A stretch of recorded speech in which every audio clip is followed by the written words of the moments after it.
as walking through the forest, taking in the wildflowers and colorful foliage along the path. Even the tall grass whispering about has a certain surreal ambience attached to it. I know why I am here, and it is hopefully going to happen, as did that one night I was leaving the forest because it was too dark. I find this spot, a small opening in the forest. It is like a small park-like scene, and I sit on an old log, waiting for the night to creep in, and with only the moon's light will be able to see something that defies realism in being true. I sit here and listen to the sounds of the night within the forest. There are so many different sounds I am hearing.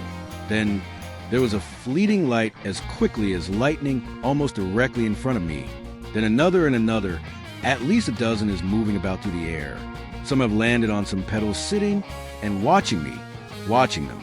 They are small fairies and have come out of hiding because they know who I am. They recognize me from the last time I visited this area. They were dressed in their fairy clothes. Some were larger than others, never saying a word. I am not sure they speak in English. Some fairies are kibitzing amongst each other. I cannot hear them. And as I look around, I notice a slightly larger fairy than the others, nearly the size of a small child. She was sitting along the trail, beautiful and with her wings set out a little ways. She was looking directly at me. No real expression, just looking at me. She was sizing me up, figuring out what I might be doing here.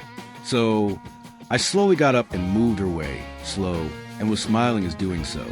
She immediately stood up and looked like she was going to fly away. I stopped, backed up, and sat back down on the log. She slowly sat down in her spot. That answered that question. I was not allowed to approach them. I assume only if they come forth first. I sat there for a couple of hours, and the fairies sitting along the trail would speak to some of the fairies. They would fly over to where she was, and either hover in front of her or land on a flower petal close to her. She seems to be the head fairy and controls the area through connecting to each fairy by telepathy or speaking to them outright.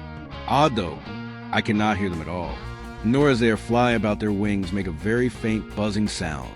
I figured I have been here long enough and can see they are not going to talk to me. Maybe at another time I visit my fairy garden. I got up slowly. They all went on alert, but I moved onto the path and headed out the same way I came in. As I came to the opening to the garden, I turned around and the fairy by me, who was sitting along the path, waved at me.